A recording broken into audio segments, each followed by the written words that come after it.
கத்திரிக்காய் மசியல் அது எப்படி பண்ணுறதுன்றது இன்றைக்கி பார்க்க போகிறோம். வணக்கம், இது சீதாஸ் பேஜஸ். கத்திரிக்காய் வந்து ஒரு 4 கத்திரிக்காய் எடுத்துருக்கு. இது பொடி பொடியாக கட் பண்ணி வச்சுக்கோங்க. 3 காஞ்ச மிளகாய் எடுத்து வச்சுருக்கேன். உளுத்தம்பருப்பு, மஞ்சள் தூள், கடுகு, ஒரு லெமன் சைஸுக்கு புளி, அதை ஊற வச்சுடுங்க. மிளகாய் 3 பிளந்து எடுத்து வச்சுருக்கேன். கொஞ்சம் கருவேப்பிலை, கொஞ்சம் துவரம்பருப்பு எடுத்து வச்சுருக்கோம். பெருங்காயத்தூள், உப்பு, எண்ணெய், இவ்வளோ தான் தேவையான பொருட்கள். இதில் வந்து ஃபஸ்ட்டு ஒரு 1.5 கப்பு தண்ணி எடுத்து புளியை நல்லா ஊற வச்சு கரைச்சி எடுத்துக்கோங்க. கடுகு, உளுத்தம்பருப்பு தாளிக்கிறதுக்கு, துவரம்பருப்பு நல்லா வேக வச்சு மசிச்சு எடுத்து வச்சுக்கோங்க. முதல்ல ஒரு பேன் அடுப்பில் போட்டுடலாம். இதில் வந்து கொஞ்சம் எண்ணெய் போடுறேன். ஒரு டீஸ்பூன் எண்ணெய். முதல்ல பச்சை மிளகாயை சேர்த்துருங்க. இதில் கொஞ்சம் வதங்கட்டும்.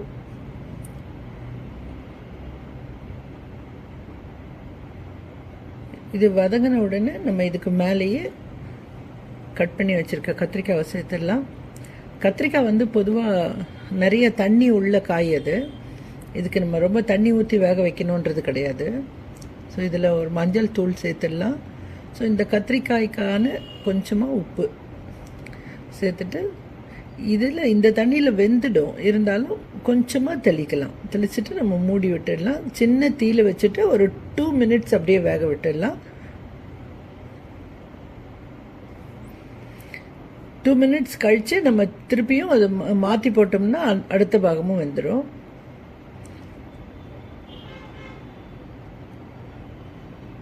டூ மினிட்ஸ் ஆயிடுச்சு பாருங்கள். நம்ம கொஞ்சம் தெளித்த தண்ணி தான். இப்போ எவ்வளோ தண்ணி விட்டுருக்குதுன்னு பாருங்கள். இப்போ இதை நல்லா கிளறி விட்டுட்டு நம்ம மூடி விட்டுடலாம். திருப்பி ஒரு 2 மினிட்ஸ்க்கு வேகட்டும். ஸோ அதுக்குள்ளே நல்லா புளியை கரைச்சி வச்சுடுங்க. பருப்பை வேக வச்சதை நல்லா மசிச்சு எடுத்தாச்சு பாருங்கள். புளியும் 1.5 கப்பு தண்ணியில் கரைச்சி எடுத்து வச்சாச்சு. இப்போ வந்து வேணும்னு நினச்சிங்கன்னா கொஞ்சமாக நீங்கள் திருப்பி தண்ணி தெளிக்கலாம். இல்லைன்னா அப்படியே தண்ணி இருக்கு போதும்னா அப்படியே நம்ம மசிக்க ஆரம்பிச்சிடலாம். நல்லா வெந்துடுச்சு. நான் கொஞ்சமாக தண்ணி ஊற்றிக்கிறேன். இப்போ நான் நல்லா மசிச்சிடுறேன். இதை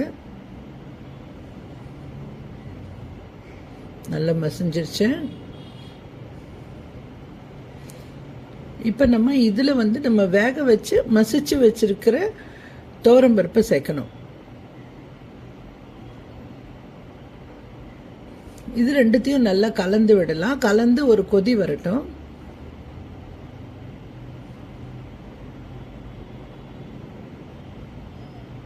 இவ்வளோ நேரம் தீ சின்னதாக இருந்தது, இப்போ பெருசாக்கியாச்சு.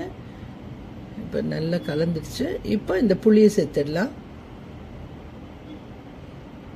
1.5 கப் தண்ணியும் சேர்த்துருங்க. புளி தண்ணியும் சேர்த்துட்டு இதை வந்து நம்ம நல்லா கொதிக்க விடணும். இந்த பச்சை வாசனை போகணும், அது கொதிக்கணும். ஸோ இதில் பெருங்காயத்தை கொஞ்சம் சேர்த்துருங்க. நல்லா கொதிக்கட்டும்.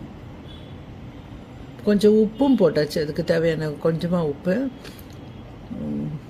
தாளிச்சிடலாம். இப்போ ஒரு கரண்டியை போட்டுடுங்க. கடுகு, உளுந்து கொஞ்சம் வெடிக்க ஆரம்பித்த பிறகு உளுந்து போடலாம்.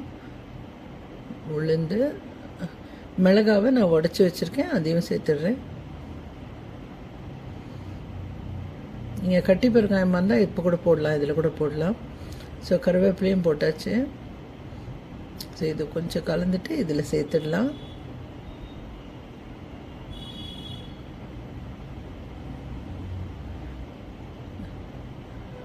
இப்போ நல்லா உப்பு போட்டிருக்கிற அளவெல்லாம் போதுமானு செக் பண்ணிங்க. அதே மாதிரி திக்னஸ் பாருங்கள். இந்த திக்னஸ் உங்களுக்கு போகாதுன்னு நினச்சிங்கன்னா கொஞ்சமாக அரிசி மாவு கலந்து விட்டிங்கன்னாலும் திக்காகும். இல்லை உங்களுக்கு பிடிக்கும்னா தேங்காய் சீரகம் அரைச்சி கூட நீங்கள் இதில் சேர்க்கலாம். ஸோ இன்னும் கொஞ்சம் பெருங்காயத்தூள் சேர்க்குறேன் நான். இந்த டைமில் பெருங்காயத்தூள் சேர்த்திங்கன்னா நிச்சயமாக நல்ல வாசனையாக இருக்கும். எப்போவுமே கடைசியாக பெருங்காயத்தூள் சேர்க்கறது நல்ல வாசனையை கொடுக்கும். ஸோ உப்பு அளவையும் பார்த்துருங்க. உப்பு தேவையாக இருந்ததுன்னா இப்போவே சேர்த்துருங்க. கொஞ்சம் கொத்தமல்லி போடுறேன். அவ்வளோதான். இப்போ நம்ம இது ஒரு பவுலில் மாற்றிடலாம். ஸோ இது வந்து ஒரு அத்தென்டிக் ரெசிபி, ரொம்ப ஈஸி ரெசிபி, ரொம்ப டேஸ்டி ரெசிபி. செய்து பாருங்கள், உங்களுக்கெல்லாம் பிடிக்கும்னு நினைக்கிறேன். இந்த வீடியோ உங்களுக்கு பிடிச்சிருந்ததுன்னா இதுக்கு ஒரு லைக் கொடுங்க, மற்றவங்க கூட ஷேர் பண்ணிக்கங்க. இந்த சேனலை இது வரைக்கும் சப்ஸ்கிரைப் பண்ணாதவங்களாக இருந்தீங்கன்னா சப்ஸ்கிரைப் பண்ணுங்கள். மீண்டும் வேறு வீடியோவில் சந்திக்கிறேன். வணக்கம்.